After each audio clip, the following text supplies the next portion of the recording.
Welcome back to Brews and Bow Ties. My name is Big Mike, and we're going to be talking about an AC system today. Everybody knows we got simple components with the AC. We have a compressor, high side, low side valves, a TXV, the evaporator that sits inside the dash, and the condenser that's underneath the hood. Life starts at your compressor on the high side. The compressor compresses the Freon charge, sends it down the hose into the thermal expansion valve. The thermal expansion valve, or an orifice tube, has a very small metered hole. It's basically like hairspray can. You enter a high pressure, it evaporates it and turns it into a fine mist, which also instantly gets cold. Travels down the high pressure side of the line into the evaporator, which is inside the dash, where your blower motor sits. The blower motor blows air across the evaporator, which in turn blows cold air out of your dash vents into the vehicle, keeps you, your dog, your mom, and your kids cold. After the cycle through the evaporator, it's still a high pressure.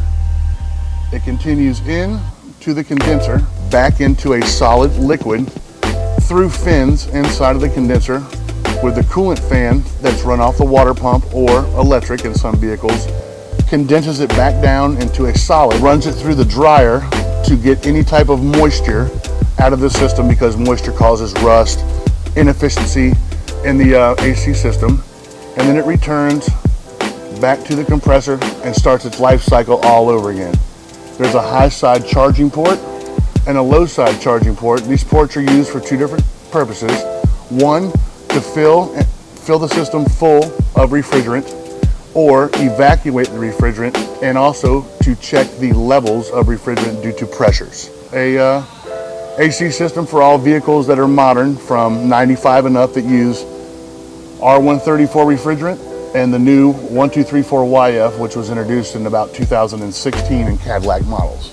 Also, we want to talk about some issues that we've been having with GM models with full-size pickup trucks, Tahoes, Suburbans, to where people will have a concern of one day my AC is ice cold, the next day I get into it, it's hot. And what we've been having to find out is dryer connects to the AC. There's a bad weld right here in this little tube that connects the two together. And what happens is this weld micro fractures and leaks out the Freon. Once the Freon gets to a certain level, you no longer have the efficiency of the compressor to be able to compress the liquid Freon and pass it through the system through all of its stages to cool the car off. It will still engage to a point to where the low side switch that's built into the compressor notices that the Freon is at a lower level, and it will not allow the compressor to come on, because with low Freon levels comes low oil levels, which are part of the Freon itself, and it will cause catastrophic damage to the internal part of the compressor and cause metal shavings, very particulate, very small metal shavings to get passed through the system. They can get stuck in the TXV valve, is where we see a lot of it. Don't see very much of it in the evaporator because the orifice inside the TXV valve is very, very small. And then we also see it will backflow on the low pressure side and get caught inside the dryer and eventually make its way inside the condenser. And the condenser has very small orifice too, like the TXV valve.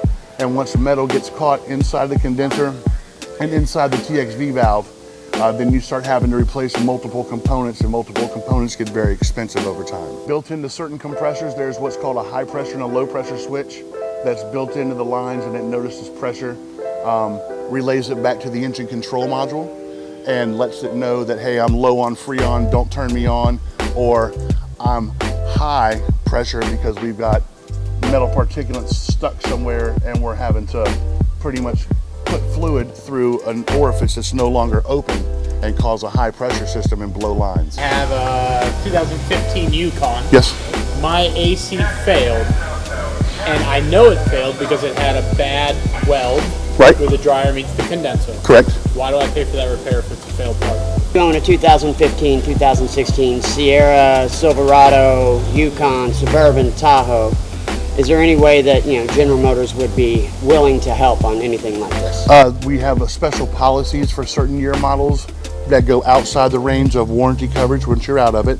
Also, GM offers what's called a policy calculator, to where if you are outside of the coverage, GM will step in and help out with some of the repair, the fix. They may cover all the repairs, they may cover some of the repairs, but GM does step in and does help for people that are out of warranty that have this catastrophic failure that GM does know about. This is Big Mike. If you have any questions, give me a call. We're at George Moore Chevrolet, 904-482-9000. My extension's 213. We're here to help.